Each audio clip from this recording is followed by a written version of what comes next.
ओम शांति। 20 फरवरी 2024 के बाबा के मधुर महावाक्य। बाबा कहते हैं कि बच्चे, तुम्हें तन मन धन से सच्ची रूहानी सेवा करनी है। रूहानी सेवा से ही भारत गोल्डनिस बन जाएगा, स्वर्ग बन जाएगा, भारत सोने की चिड़िया बन जाएगा। तुम्हें तन मन धन से सच्ची रूहानी सेवा करनी है। रूहानी सेवा से ही भारत गोल्डनिस बन जाएगा।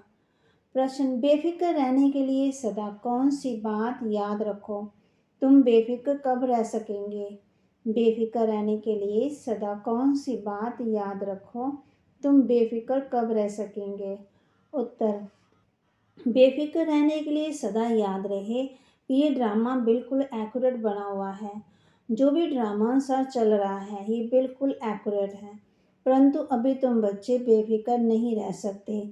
जब तुम्हारी कर्मातीत अवस्था हो तुम बेफिक्र बनेंगे तब। इसके लिए योग बहुत अच्छा चाहिए। योगी और ज्ञानी बच्चे छिप नहीं सकते। ओम शांति। पतित पावन शिव भगवानोवाच। बाप ने समझा दिया है कि देहधारी मनुष्य को कभी भी भगवान नहीं कहा जा सकता। मनुष्य ये भी जानते हैं पतित पावन भगवान ही है।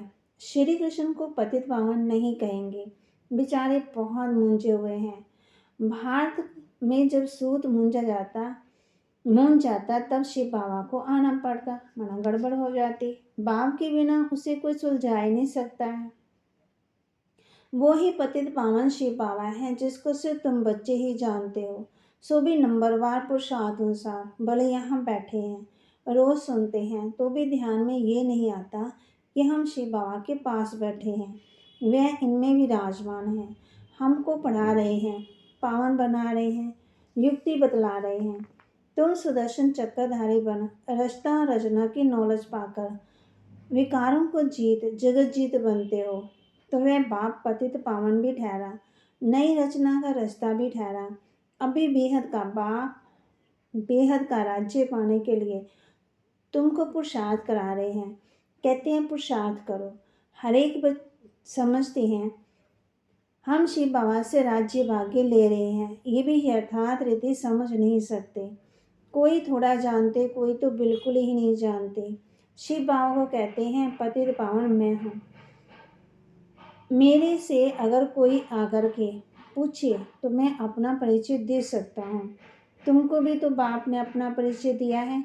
शिव बाबा कहते हैं मैं साधारण तन में प्रवेश करता हूँ। ये साधारण तन है, झाड़ के अंत में खड़ा है, पति दुनिया में खड़ा है और फिर नीचे तपस्या कर रहे हैं। इनको भी तपस्या शिव बाबा सिखला रहे हैं। राजयोग शिव बाबा सिखाते हैं। नीचे आदि देव, ऊपर में आदिनाथ। तुम बच्चे समझा सकते हो हम ब्राह्मण शिव बाबा की संतान हैं। तुम भी शिव बाबा के बच्चे हो, परंतु जानते नहीं हो भगवान एक है, बाकी सब भाई भाई हैं। बाप कहते हैं मैं अपने बच्चे को ही पढ़ाता हूँ, जो मुझे पहचानते हैं उन्हों को ही पढ़ाकर देवता बनाता हूँ। भारतीय स्वर्ग था, अब नरक है। जो काम को जीतेगा वही जगत जीत बनेगा। मैं गोल्डन वर्ल्ड की स्थापना कर रहा हूँ। अनेक बार ये भारत गोल्डन एज बना था, फिर आयरन एज हो गया। ये कोई भी नहीं जानते। रचयिता रचना के आदि मध्य को कोई नहीं जानते। मैं नॉलेजफुल हूँ, ये है एम ऑब्जेक्ट। मैं इनके साधारण तन में प्रवेश होकर नॉलेज देता हूँ। अब तुम ही पवित्र बनो। इन विकारों को जीतने से तुम जगत जीत बनेंगे। ये सब बच्चे पुरुषार्थ कर रहे हैं, तन मन धन से रूहानी सेवा कर रहे हैं, जिस्मानी नहीं। इनको स्पिरिचुअल नॉलेज कहा जाता है। ये भक्ति नहीं है। भक्ति का युग है द्वापर कलयुग, जिसको ब्रह्मा की रात कहा जाता है, और सतयुग त्रेता को ब्रह्मा का दिन कहा जाता है। कोई गीता पाठी आए तो उनको भी समझाएंगे गीता में भूल। गीता किसने सुनाई, राजयोग किसने सिखाया, किसने कहा ये विकार महाशत्रु हैं, तुम जगतजीत बन जाएंगे। ये लक्ष्मी नारायण भी जगतजीत बने हैं ना, इनकी 84 जन्मों का राज बैठ समझाएं। कोई भी हो, नॉलेज लेने के लिए यहाँ आना पड़ेगा। मैं तो बच्चों को पढ़ाता हूँ, परंतु तुम्हारे में भी कोई इतना नहीं समझते हैं, इसलिए गाते हैं कोटों में कोई, कोई में भी कोई। मैं जो हूँ, जैसा हूँ, कोई तो ये 5% भी नहीं जानते। तुम्हें बाप को जानकर पूरी रीति याद करना है। माँ में कम याद क्यों नहीं करते हो? कहते हैं बाबा याद भूल जाती है।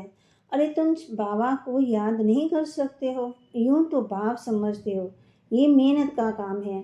फिर भी पुरुषार्थ कराने के लिए बाबा आगे बढ़ाते हैं, पंप करते रहते हैं, उमंग देते हैं। अरे जो बाप तुमको सुख के सागर में ले जाते हैं, विश्व का मालिक बनाते हैं, उनको भूल जाते हो।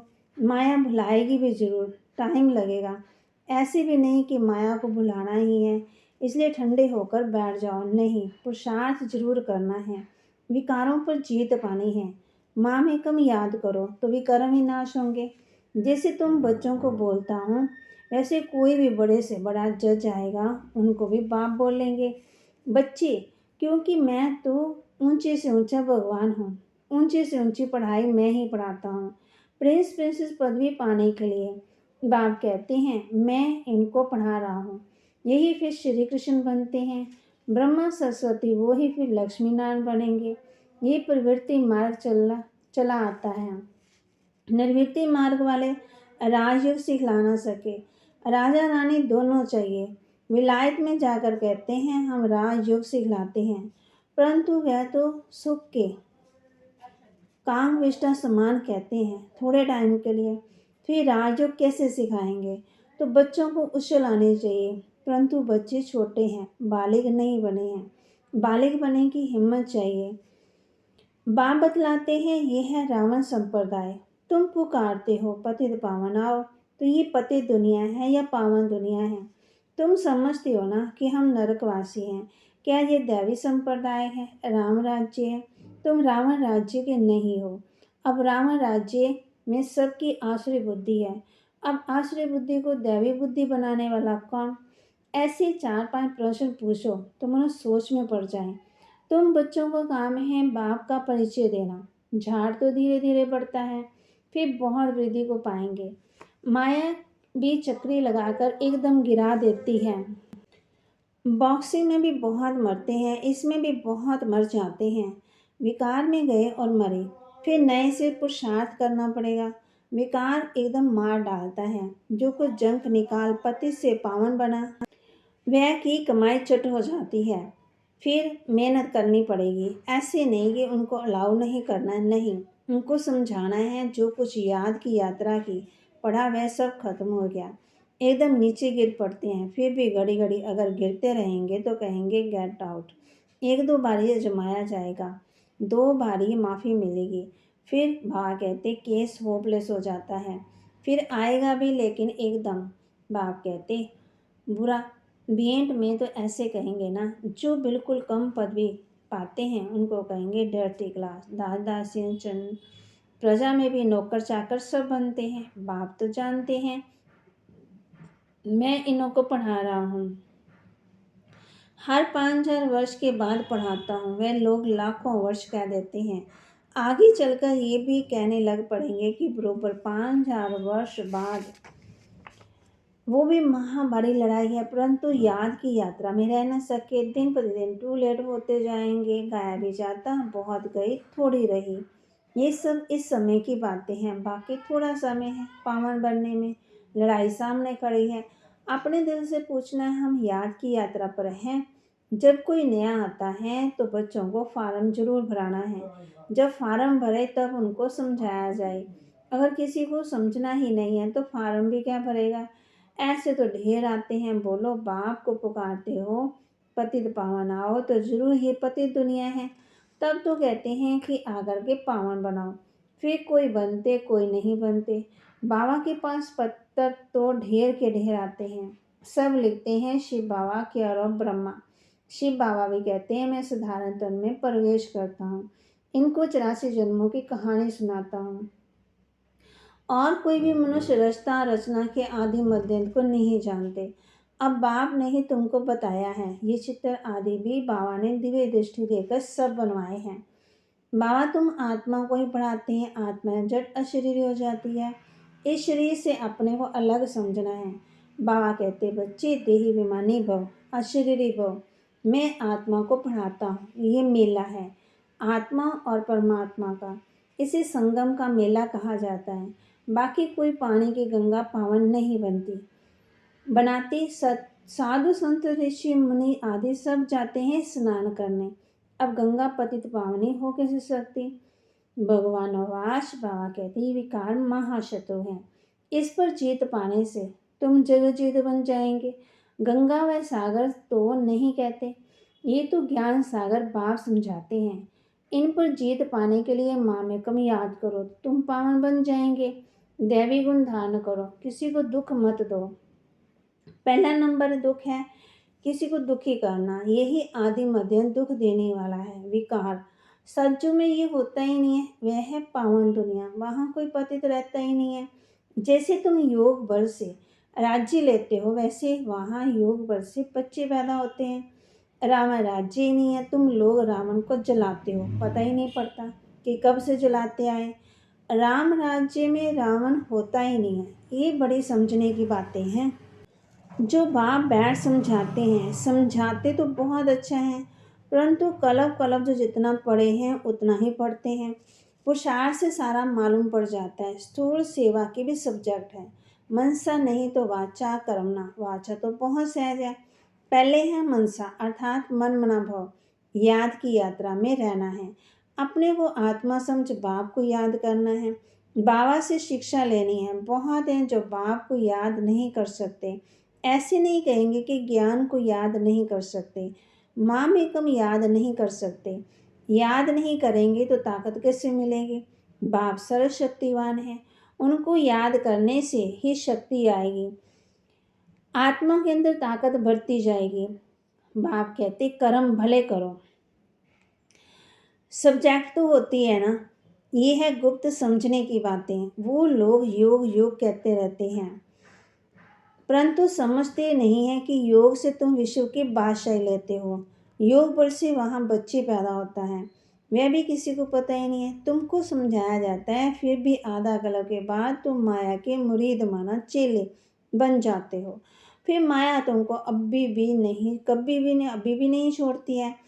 पहले भी नहीं छोड़ती, अभी भी नहीं छोड़ती, भले ज्ञान में आ गए। अब तुमको शिव बाबा के मुरीद बनना है, उनके साथ रहना है। कोई भी देहधारी को साथी नहीं बनाना है, उसके पीछे नहीं दौड़ना है। बहन भाई भी अब कहा जाता है पवित्र बनने के लिए, फिर तो इससे भी ऊपर जाना है। भाई भाई समझना है, भाई बहन की दृष्टि भी नहीं। ड्रामा सा जो कुछ चलता है बिल्कुल एक्यूरेट, ड्रामा बहुत एक्यूरेट है। बाप तो बेफिक्र हैं, इनको तो फिक्र जरूर रहेगा। बेफिक्र तब रहेंगे जब कर्मातीत अवस्था होगी, तब तक कुछ ना कुछ होता है। योग अच्छा चाहिए। योग के लिए बाबा समझा रहे हैं, योग के लिए बाबा अब जोर देते हैं। इसके लिए कहते हैं घड़ी घड़ी भूल जाते हैं, बाप उलाना देते हैं। जो बाप तुमको इतना खजाना देते हैं उनको तुम भूल जाते हो। बाप जानते हैं किस में ज्ञान है, किसी में नहीं है। ज्ञान कभी छिपा नहीं रहेगा, वह झट सर्विस का सबूत देगा। तो ये सब समझने की बातें हैं। अच्छा, मीठे मीठे सिक्के लदे बच्चों प्रति माता पिता बाप दादा का याद प्यार और गुड मॉर्निंग। रूहानी बाप के रूहानी बच्चों को नमस्ते। रूहानी बच्चों के रूहानी बाप दादा को दिलवा जान सिकवा प्रेम से नमस्ते। धारणा के लिए मुख्य सार, माया की बॉक्सिंग में हार नहीं खानी है। पुरुषार्थ में ठंडा हो बैठ नहीं जाना है, हिम्मत रख सेवा करनी है। माया की बॉक्सिंग में हार नहीं खानी है, पुरुषार्थ में ठंडा हो बैठ नहीं जाना है, हिम्मत रख सेवा करनी है। ये ड्रामा एक्यूरेट बना हुआ है, इसलिए किसी भी बात का फिक्र नहीं करना है। कर्मातीत अवस्था को पाने के लिए एक बाप की याद में रहना है, किसी देहधारी का मुरीद नहीं बनना है, माना आगे पीछे नहीं घूमना है। वरदान, श्रीमद् परमाण सेवा में संतुष्टता की विशेषता का अनुभव करने वाले सफलता मूर्त भाव। श्रीमद् अनुसार सेवा में संतुष्टता की विशेषता का अनुभव करने वाले सफलता मूर्त भाव। कोई भी सेवा करो, कोई जिज्ञासु आए या नहीं आए, लेकिन स्वयं से संतुष्ट रहो। निश्चय रखो कि अगर मैं संतुष्ट हूँ तो मैसेज काम जरूर करेगा। इसमें उदास नहीं हो, स्टूडेंट नहीं बढ़े, कोई हर्जा नहीं, आपकी हिसाब किताब में तो जमा हो गया और उनको संदेश मिल गया। अगर स्वयं संतुष्ट हो तो खर्च सफल हुआ। श्रीमत अनुसार कार्य किया तो श्रीमत को मानना, ये भी सफलता मूर्त बनना है। स्लोगन: असमर्थ आत्मा को समर्थी दो तो उनकी दुआएं मिलेंगी। दुआएं कैसे मिलेंगी? असमर्थ आत्मा को समर्थी दो, शक्ति दो, उनकी दुआएं मिलेंगी। बाबा कहते जो कमज़ोर हैं, चल नहीं पा रही हैं, उठ नहीं पा रही हैं, हिम्मत है, हाथ बाजू सब कुछ ठीक है, उनको क्या दो? शक्ति दो, तो उनकी भी दुआएं मिलेंगी। दुआएं किससे मिलेंगी? जब उनको शक्तिशाली बनाएंगे। बाबा फिर हम बच्चों को, बाबा कहते हैं आपकी जैसे दुआएं बढ़ती जाएंगी। ओम शांति।